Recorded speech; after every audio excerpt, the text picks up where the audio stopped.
মাহিনের স্বপ্ন ছিল তার ই-কমার্স বিজনেসকে দেশের সেরা ব্র্যান্ডে রূপান্তর করার। তার পণ্যের মান, গ্রাহক সেবা সবই ছিল নিখুঁত। প্রতিটি অর্ডারে তিনি নিশ্চিত করতেন গ্রাহক যেন হাসি মুখে সার্ভিস পান। কিন্তু কিছু একটা যেন ঠিকঠাক হচ্ছে না, বিক্রয়ের সংখ্যা বাড়ছে না, তার প্রায় সমস্ত প্রচেষ্টা যেন বিফলে যাচ্ছে। দিনে দিনে তার হতাশা বাড়ছে। অন্যদিকে তার প্রতিদ্বন্দ্বী রাহাতের গল্পটা একদমই আলাদা। রাহাতের পণ্যের মান এভারেজ, গ্রাহক সেবাও সাধারণ আর 10টা প্রতিষ্ঠানের মতোই। তবুও প্রতিদিন নতুন নতুন গ্রাহক তার পণ্য কিনছে। তার ব্যবসার প্রসার দেখে মাহিনের চোখ বড় বড় হয়ে যায়। মাহিন চিন্তা করতে থাকলো, আমি কি এমন কোনো বড় ভুল করছি যা রাহাত করছে না? আমি বিজ্ঞাপন দিই, সোশ্যাল মিডিয়ায় প্রচার চালাই, এমনকি প্রচুর ছাড় দিয়েও ক্রেতাদের আকর্ষণ করার চেষ্টা করি, কিন্তু রাহাত যেন ম্যাজিক দেখাচ্ছে। আসলে রাহাতের সাফল্যের পেছনে ছিল এক গুরুত্বপূর্ণ অস্ত্র, কপিরাইটিং। একটি সাধারণ কিন্তু খুবই শক্তিশালী ও কার্যকরী কৌশল যা মানুষের মনের গভীরে পৌঁছাতে পারে। এটি শুধু ক্রেতাকে আকর্ষণ করে না, বরং ক্ষেত্র বিশেষে তাদের বাধ্য করে পণ্য বা সেবা কিনতে। তাহলে এখন মনে নিশ্চয়ই প্রশ্ন জাগছে যে এটা আবার কিভাবে সম্ভব?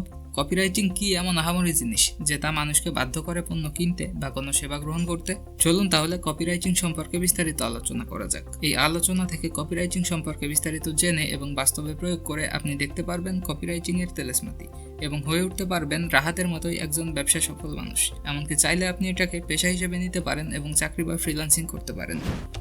কপিরাইটিং বলতে বোঝানো হয় এমন ধরনের লেখা যা মূলত বিজ্ঞাপন, প্রমোশনাল ম্যাটেরিয়াল বা ওয়েবসাইটের জন্য তৈরি করা হয়। সহজভাবে বললে কপিরাইটিং এমন একটি পেশা যেখানে লেখার মাধ্যমে মানুষের মনোযোগ আকর্ষণ করে তাদের কোনো পণ্য বা সেবা গ্রহণে প্রভাবিত করা হয়।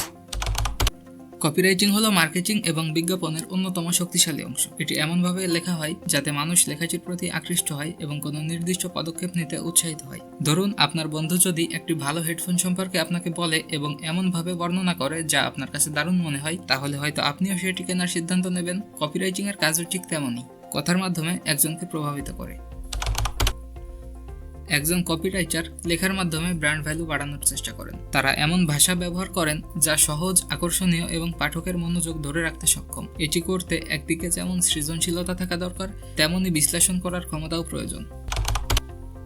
ডিজিটাল মার্কেটিং এর বিস্তারের কারণে কপিরাইটারদের চাহিদা দিন দিন বাড়ছে। সঠিকভাবে লেখা কপি একটি ব্র্যান্ডকে নতুন উচ্চতায় নিয়ে যেতে পারে। এজন্য অনেকেই এই পেশাকে বেছে নিচ্ছেন। ফ্রিল্যান্সিং ক্যারিয়ারেও এটি একটি জনপ্রিয় পথ, কারণ ভালো মানের কাজ করলে আয়ও যথেষ্ট ভালো হতে পারে। ডিজিটাল যুগে কপিরাইটিং ছাড়া কার্যকর মার্কেটিং প্রায় অসম্ভব। ওয়েবসাইট, ইমেইল, সোশ্যাল মিডিয়া এবং বিজ্ঞাপন সহ প্রতিটি ক্ষেত্রেই কপিরাইটিং এর ভূমিকা অপরিসীম। এটি কেবল আপনার দর্শকদের দৃষ্টি আকর্ষণ করে না, বরং তাদের প্রয়োজন ও আবেগকে বুঝে কার্যকরভাবে ক্রেতায় রূপান্তরিত করে। একটি আকর্ষণীয় হেডলাইন, তথ্যবহুল প্রোডাক্ট ডেসক্রিপশন বা প্রাসঙ্গিক ইমেইল সাবজেক্ট লাইন ব্র্যান্ডের প্রতি আস্থা তৈরি করে এবং দর্শকদের সিদ্ধান্ত গ্রহণে প্রভাবিত করে। পরিসংখ্যান অনুযায়ী ওয়েবসাইটের প্রথম কয়েক সেকেন্ডেই দর্শকদের ধরে রাখার জন্য উপযুক্ত কপিরাইটিং অত্যন্ত গুরুত্বপূর্ণ। একইভাবে সোশ্যাল মিডিয়ায় সৃজনশীল বার্তা বা ইমেইল ক্যাম্পেইনের চিত্তাকর্ষক কন্টেন্ট গ্রাহকদের মনোযোগ ধরে রাখতে এবং ব্র্যান্ডের প্রতি ইতিবাচক ধারণা তৈরি করতে সাহায্য করে। অনেকেই কপিরাইটিং এবং কন্টেন্ট রাইটিংকে একই মনে করেন। যদিও এ দুইয়ের মাঝে কিছু মিল রয়েছে, তবে পার্থক্যও কম নয়। আসুন বিষয়টি আরও পরিষ্কারভাবে বুঝিয়ে দিই। কপিরাইটিং মূলত মার্কেটিং এবং প্রমোশনাল কার্যক্রমের জন্য ব্যবহৃত হয়। অন্যদিকে কন্টেন্ট রাইটিং হলো তথ্যবহুল লেখালেখি, যা সাধারণত ওয়েবসাইটের এডিটোরিয়াল পেজ, ব্লগ পোস্ট বা আর্টিকেল তৈরিতে ব্যবহৃত হয়। কন্টেন্ট রাইটিং শুধুমাত্র তথ্য প্রদান করে এবং এতে মার্কেটিং এর কোনো উদ্দেশ্য থাকে না, কিন্তু কপিরাইটিং সরাসরি কোনো পণ্য বা সেবার প্রচার এবং গ্রাহকদের আকৃষ্ট করার জন্য লেখা হয়। কিছু বিশ্লেষকের মতে কন্টেন্ট রাইটিং হলো কপিরাইটিং এর একটি সহজতর রূপ, কারণ এই দুই ধরনের লেখার একটি সাধারণ লক্ষ্য থাকে, তা হলো পাঠকদের আকর্ষণ করা এবং তাদের থেকে নির্দিষ্ট একটি প্রতিক্রিয়া পাওয়া। তবে কপিরাইটিং সাধারণত ক্রেতাদের কিনতে উদ্বুদ্ধ করার জন্য তৈরি করা হয়, যেখানে কন্টেন্ট রাইটিং পাঠকদের কাছে তথ্য পৌঁছে দেওয়ার উপর গুরুত্ব আরোপ করে। কপিরাইটিং এ লেখাকে এমনভাবে তৈরি করতে হয় যা পাঠকের সঙ্গে বন্ধুত্বপূর্ণ এবং বিশ্বাসযোগ্য বলে মনে হয়। যেমন আপনার বন্ধু আপনাকে কোনো পণ্য সম্পর্কে যেভাবে উৎসাহিত করে, ঠিক তেমনই লেখার মাধ্যমে সেই অনুভূতি সৃষ্টি করা হয়। তবে এটি খুবই চ্যালেঞ্জিং একটি কাজ।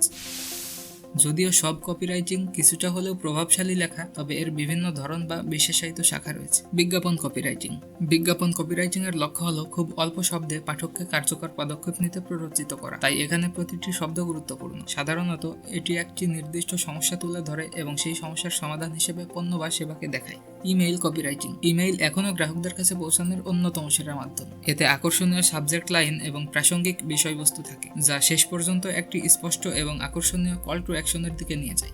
Social media copywriting. সোশ্যাল মিডিয়ার পোস্ট তৈরির সময় নির্দিষ্ট শ্রোতার জন্য বার্তা তৈরি করা হয়। প্রতিটি পোস্ট প্ল্যাটফর্ম অনুযায়ী কাস্টমাইজ করা হয়। টেকনিক্যাল কপিরাইটিং জটিল বিষয়গুলো সহজ ভাষায় ব্যাখ্যা করার কাজটি টেকনিক্যাল কপিরাইটিং এর মধ্যে পড়ে। উদাহরণস্বরূপ প্রোডাক্ট সেটআপ বা ব্যবহার করার পদ্ধতি। এটি পাঠককে সাহায্য করার পাশাপাশি কেনার জন্য উৎসাহিত করে। এসইও কপিরাইটিং কপিরাইটিং এ সঠিক কিওয়ার্ড ব্যবহার এবং টাইটেল ট্যাগ অন্তর্ভুক্ত করা হয়। এটি পাঠককে আকৃষ্ট করার পাশাপাশি সার্চ ইঞ্জিন র্যাঙ্কিংও বাড়ায়।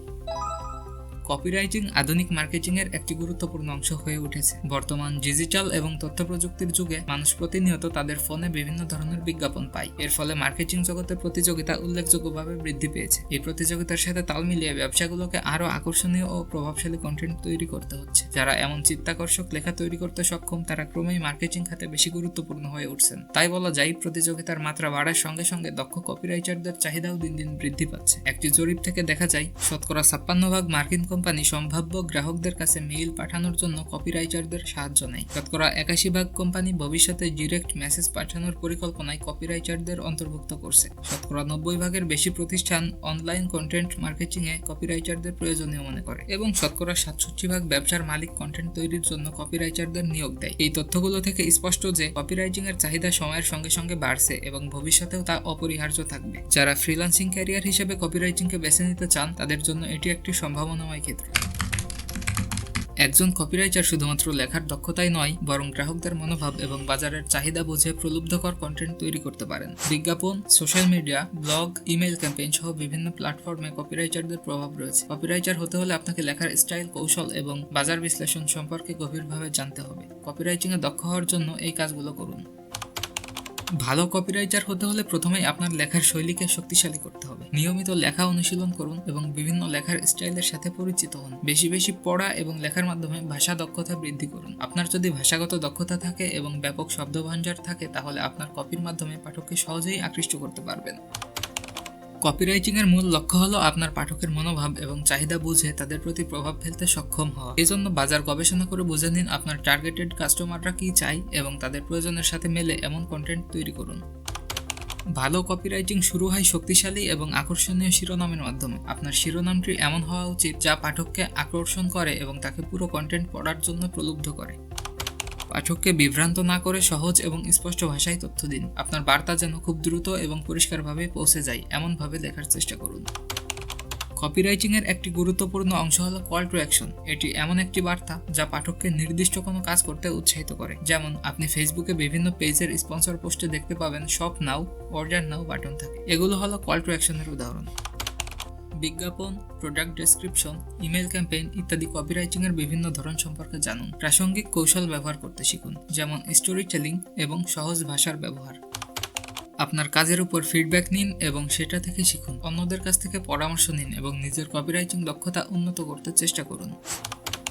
আজকের দিনে কপিরাইটারদের মধ্যে কিছু সাধারণ কৌশল ব্যবহৃত হয়। জর্জ গ্রিববিন, যিনি বিজ্ঞাপনের জগতে একজন নেতৃস্থানীয় ব্যক্তি, তিনি একবার বলেছিলেন, একজন কপিরাইটারের মানুষের প্রতি বোঝাপড়া, তাদের অন্তর্দৃষ্টি এবং তাদের প্রতি সহানুভূতি থাকা উচিত। আপনি একজন কপিরাইটার হয়ে থাকলে এবং ভালো ফলাফল পেতে চাইলে অবশ্যই এই কাজগুলো করা লাগবে। আপনার পণ্য বা সেবার ফিচারের চেয়ে উপকারিতার উপর জোর দিন। প্রায় সবাই তাদের পণ্য বা সেবার টেকনিক্যাল ডিটেইল বা ফিচারগুলো বলবে, কিন্তু সফল কপিরাইটিং এর জন্য আপনার ফোকাস থাকা উচিত এর সুবিধা বা উপকারিতাগুলোর উপর। যেমন ধরুন আপনি ছোট সাইজের ক্যামেরা বিক্রি করেন। এখন এই যে আপনার ক্যামেরা ছোট, এটা আপনার ক্যামেরার একটা ফিচার। এটাকে যদি আপনার কপিতে আপনি এভাবে বর্ণনা করেন যে ক্যামেরা ছোট হওয়ায় আপনি এটা যে কোনো জায়গায় আপনার সাথে বহন করতে পারবেন, তাহলে এটা আপনার গ্রাহককে বেশি আকৃষ্ট করবে। এটাই হলো প্রোডাক্টের সুবিধা বা উপকারিতা। গ্রাহকরা জানতে চান এটি তাদের জন্য কিভাবে উপকারে আসবে, তাই কপিরাইটিং এ সেই তথ্যটাই তাদের দিন যা তারা খুঁজছে। গ্রাহকের ইমোশন বা আবেগকে লক্ষ্য করুন। গ্রাহকের আবেগ সিদ্ধান্ত নেওয়ার ক্ষেত্রে বড় ভূমিকা পালন করে, তাই কিভাবে আবেগ জাগানো যায় সেটা জানা কপিরাইটিং এর একটি গুরুত্বপূর্ণ কৌশল। এটি শুরুতে কিছুটা কৌশলী মনে হতে পারে, কিন্তু এটি আসলে গ্রাহকদের নির্দিষ্ট একটি প্রয়োজন মেটাচ্ছে। এটি আপনার টার্গেটেড কাস্টমারের সংখ্যা কমিয়ে আনতে পারে, কিন্তু তাদের মনোভাবকে এমনভাবে বোঝাতে সাহায্য করে যা কার্যকর। কপিতে আপনার লেখা কাস্টমার কেন্দ্রিক করুন।